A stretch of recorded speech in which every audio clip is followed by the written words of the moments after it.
So I hope you were able to, you got the mailing I sent out with the reflection for this week's discussion and the questions and answers.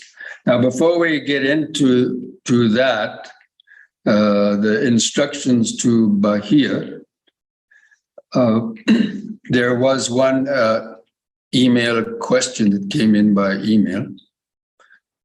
So I'm going to answer that one now. It's not particularly related to the Bahia instructions, but it says, please explain the difference between the mind and consciousness. Now, when we say the mind in the Buddhist psychology, the mind basically is a process. It's not like one thing inside your head called the mind, but it's a complex process with different aspects to it.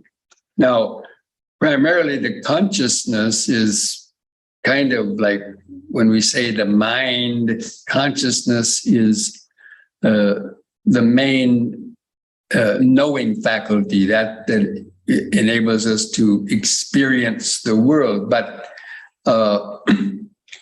the contents of the consciousness or the mental process, those are also included in the mental process. So these belong to the aggregates, as we've already talked about quite a bit. The 5 aggregates, especially the 4 aggregates. Actually, there's in the 5 aggregates, there's the material form, and these are the sensory vibrations, the material sensory vibrations made up of the earth, fire, water, and air elements that come through the senses. And then there's the feeling, perception, reactions, and the consciousness are said to belong to the mind. But feeling, perception, and volition are actually a kind of a separate little group called nama. And then there's the consciousness. So it's a little bit complex to understand. But so the difference between the mind and consciousness is the consciousness is the mind, and the mind is consciousness, but it's just, there's this, the separate functions. Consciousness is aware of feeling and perception and volition. There cannot be any perception without consciousness. And in most cases, there's no consciousness without perception, although there can be consciousness without perception in one of the very obscure sort of mental realms, but most people are not going to be, experiencing that realm, or if you go to the very highest jhana. So anyway, it's suffice it to say that, we can observe our mental process. So with the consciousness, it can observe feeling, and it can observe perception, and it can observe the thoughts and the motions and the urges and the mental states that are going on in the mind. So, we have that consciousness has that ability to kind of look upon itself, but only in a very developed stage. Most people don't have the ability to do that. So, it's quite a complex phenomenon. Now, coming back to the suggested topic for tonight's discussion, this is called the Bahia Sutta, and it's found in the Udana, chapter 1, the 10th sort of subchapter. And The Bahiya was an ascetic, not a Buddhist monk, but he was an ascetic who was living some distance away from the Buddha. Now, there's a whole story behind him in terms of his past lives and so on, but I'm not going to go into all of that. And this Bahiya, actually, when you read he was called Bahiya of the bark cloth because he was an ascetic, a Vedic ascetic, and he wore around his loins, some bark, because that was what some ascetics wore in the day, tree bark that, would come off in pieces, and he would use that to cover his private parts. So, or like a little skirt out of tree bark. It probably wasn't very comfortable. And that was maybe part of his ascetic practice, to endure that rough kind of, sensations. But anyway, so that was his kind of nickname, Bahiya of the bark cloth. Now, he thought he might be enlightened.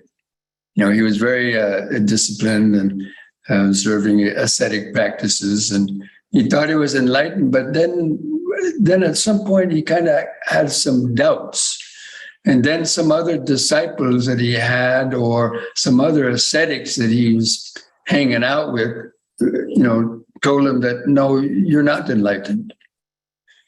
And that kind of shocked him. And then he looked into his own mind and he realized, yeah, I haven't, I still have some defilement, some clinging to the self there.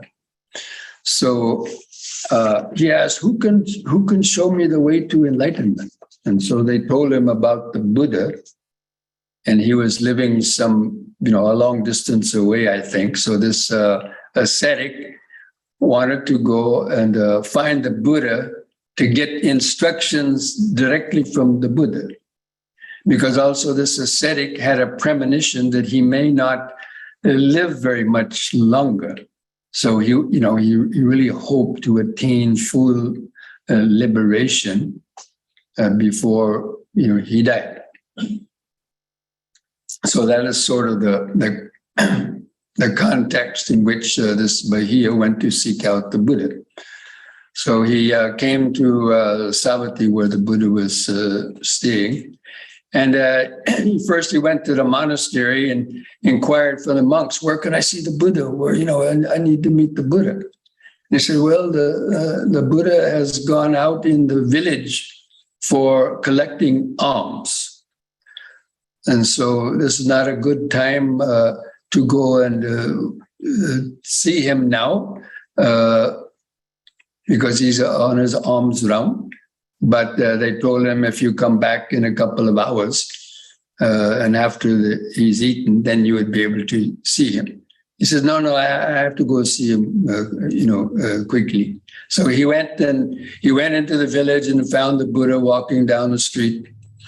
And so he stopped the Buddha and he said, respectfully, said, Master, please teach me the Dhamma in brief.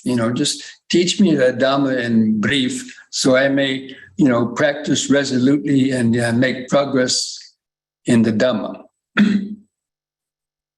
So the Buddha said, well, now is not the right time now. We are going amongst the houses. Why don't you come back a little bit later? And then the Bahiya said, well, who knows what is going to happen in the future or happen later? No, please tell me now, just very short, very briefly, give the essence of your teaching. And then again, the Buddha said, no, it's not really the right time. Why don't you come in a couple hours later? And this Bahiya was persistent, so he kept on, asked him one more time, please, give me the teaching. And then Buddha thought, oh, this person's very persistent, And then he thought, maybe he will expire before too long. So he decided to, okay, usually after the third time when people were beseeching the Buddha on the third time to do something, even though he might have hesitated the first couple of times, and he usually then capitulated and said, okay. And so then that's when he said, okay, here in Bahia, you should train yourself like this. In the seen, there is merely what is seen. In the heard, there is merely what is heard. In the smell, tasted, what is felt and cognized, it is only what is smelled, tasted, felt, and cognized. In this way, you should train yourself. For when Bahia, for you in the seen, there is merely the seen. In the heard, there's merely the heard. In the smell, there's merely the smell, tasted, felt, and cognized. Then Bahia, you will not be with that. When you are not with that, then you will not be in that. Then Bahia, you will be neither here nor beyond, nor in between the two. Just this is the end of suffering. So this was the Buddha's sort of cryptic comments to Bahia. And Bahia thanked the Buddha very much, and he went off. And so he didn't pester the Buddha to give him any more detailed instructions. Now, the average person might have heard those things and, scratched their head and, I don't understand that, something. But Bahia got it, and that was enough for him. And he went off and he was contemplating this, he was this teaching. So whatever he was hearing and seeing, he was, not allowing his mind to create perceptions about. So the essence of the teaching is, in whatever you're seeing, there's just seeing. That means there's no object as such seen, and there's no body seen. That's the main essence. Normally, when we see, hear, smell something, it's always an object that we're seeing, hearing, smelling. Oh, I'm listening to Bhante Rahula give a talk. It's not just hearing. The mind is creating this idea. And there's a sense of you that are listening to it. So that's the dualistic perception.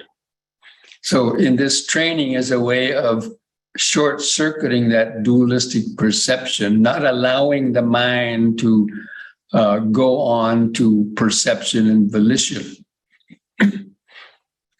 And so, but he was able to do that because he had already been practicing, concentration, and probably could easily gain jhanas and things like that, but, hadn't developed wisdom into no self. So because he had, practiced the concentration probably quite a lot, he was able to do that because that requires a good deal of concentration. And then, when you're able to just have those pristine moments of hearing, seeing, tasting, smelling, touching, and thinking, then the Buddha said, you will not be with that, because we're always thinking that we or I am with, or, the objects that we are experiencing. And when you're not with that, you will not be in that.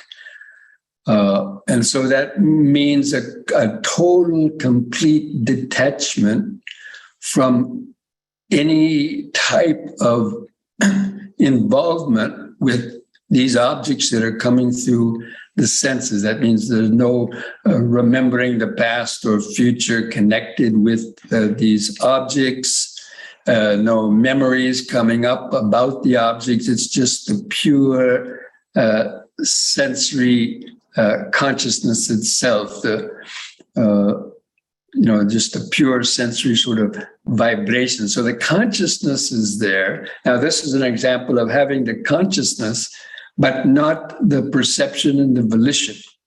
So that awareness was there, but not the, not the feeling, perception, and volition. And that is, the end of suffering, especially because the sense of self becomes transcendent, as I've mentioned many, many times. The sense of self, I, me, or mine, exists in the mind as in a direct proportion to the amount of identification or attachment to any of the five aggregates and to any of the sensory stimulations coming through the senses. When there's no reaction whatsoever, when equanimity is developed to a very high degree, and that usually comes on when you're reaching the third or the fourth jhanic level of concentration, the sense of self starts to dissolve. And that dissolution of the self, of course, is tantamount to entering the stream and the glimpse of nibbana. And so that is the end of suffering, because suffering is for somebody. And if there's nobody there, then suffering, there's no one who suffers. So it's the end of suffering. There's suffering there, but no one is suffering. So therefore, it's the end of suffering, because suffering is an individual experience in the mind. And when that sense of self has been transcended, then the suffering, ceases. So that is the sort of the explanation behind that. Now, the story is that this monk, Bahia, he went off, left that village and went on his journey. And then some hours later, some monks came to the Buddha and they said, that monk that you gave instructions to, this Bahia, he's dead. He was killed by a cow who gored him, some distance away. And then they said, well, what kind of a teaching did you give him that, he went and got himself killed? And he said, don't worry about the Bahia. Bahia was a wise person. And, he didn't trouble me with details. He got the essence of the teaching, and he reached his, truth. He reached realized the truth. He escaped from the samsara. And so, that was the story. Now, the story is actually that he was gored by, it seems there was a cow and a calf, and maybe Bahia was, getting too close to the cow, and the cow, to protect the calf, charged at Bahia and gored, I presume would have gored him with their horns, because they have sharp horns. And, he died from that. But now this is kind of my own commentary on it, because it doesn't say exactly, but having known his state of mind, so he was practicing in feeling, there's just feeling, in seeing, there's just seeing. There's no sense of I, me, or what is felt. So when this horn was entering the side of Bahia, he may have had this feeling, but there was just sensation. There was no I am being gored or ouch, that hurts or anything else. And his mind was liberated from that. And he dropped dead or died shortly after that. So that is how that occurred, that he had attained enlightenment either at the time that the horn was entering his side, or he would already had attained enlightenment just before that. At some point from leaving the Buddha until he got killed, he attained arahantship. So when the cow came, maybe it was some previous karma or something that the cow came to kill, to do that, to gore the Bahia. So that's a very instructive teaching. And it's true. I mean, in meditation, and especially in Vipassana meditation, that's really the essence of Vipassana meditation, and following the four foundations of mindfulness.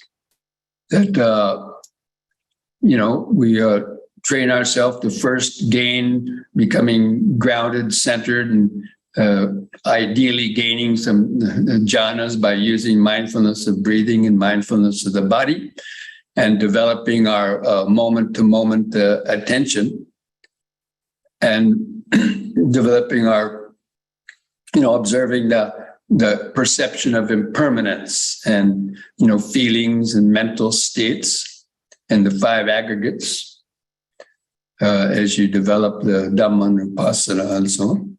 So you build up this moment-to-moment attention, just hearing moments of hearing, seeing, tasting, smelling, touching, and thinking, just arising and vanishing. And when that's built up to a high degree, which I'm sure Bahia had done, then there's no sense of an I that is anything is happening to, and no reactions. So if the mind is in that state when the time of death comes, then one can, attain enlightenment. So, friends, that is the, as I said, that's really the essence of the Vipassana practice, to see especially the consciousness as not self. And especially when you're just noticing those moments, mind moments coming and going at a very high speed, and have developed that insight, then that's really the essence of the practice. So the whole training is eventually to get to that point where whenever you experience one of the senses, that sense of I am doing this is not there, and in the past and the future is not clouding your experience of any of these particular objects, and to to create any kind of stress or the suffering in the mind. Okay, friends. So now, if any of you have any questions based on this, then feel free to ask some questions. If you have that yellow hands, but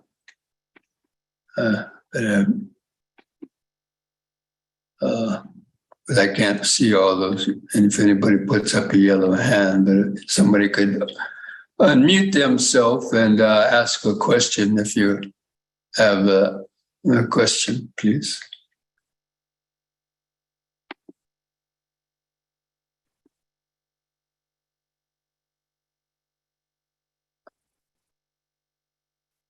And I don't have anybody helping me here to see the hand, so I might not see your hand if you're raising one. Sir, you have 2 questions in the chat. Dennis Courtney is raising his hand. Okay, I overlooked the chat box. Let me check out the chat box.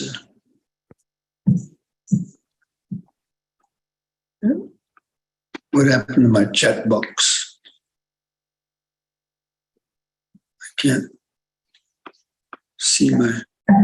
At the bottom, it looks like a little word bubble. Would you like me to read it to you? Let me see if I can. Can you see where's my chat box at? Actually, yeah, can you? Just a second. I'm calling my technical advisor.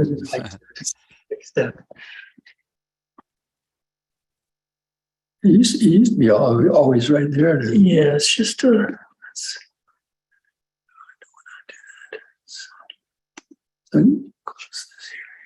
Oh, there it is. yeah, it just gets too short. Oh, okay. Let me just check it out here. Okay.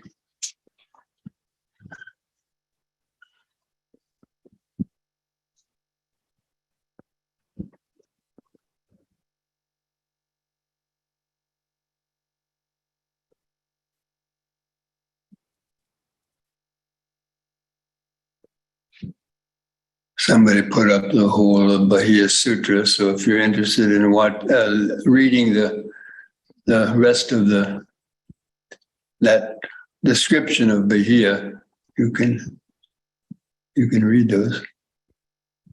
Okay. This question.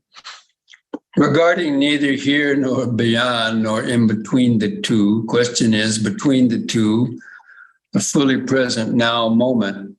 If so, does this practice take one beyond now?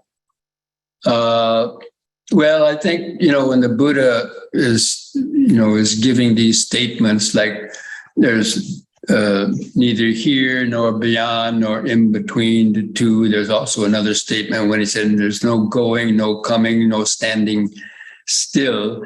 These are statements just to illustrate that there's no place or nothing that the mind is standing on. But it would be, of course, in the now, because there's no past and the future, but even call it now, it may be not an accurate description. Of course, we say that a lot in the present moment and now, but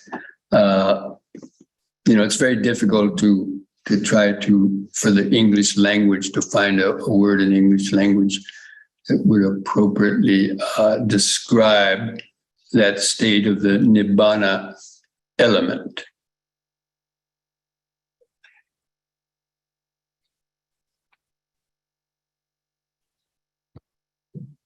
In the cognized, there is only the cognized. Is this cognized referring to any of the five aggregates? If not, what is it referring to? Well, it cognize any perceptions. Yes, it's cognizing any of the aggregates. And then interpreting them. So there might be, some visible vibration coming to the eyes, but you're not cognizing it. That means you're not giving it a name or label or recognizing it. So the cognition means you're recognizing one of the aggregates as being something. This is a pleasant feeling. This is a painful feeling. This is my hearing, seeing, tasting, smelling, touching, or any other things. But the cognition, of course, is an aspect of the consciousness, but there's no ego in that state of awareness. So again, it can be difficult to really try to accurately describe some of these things with our limited language.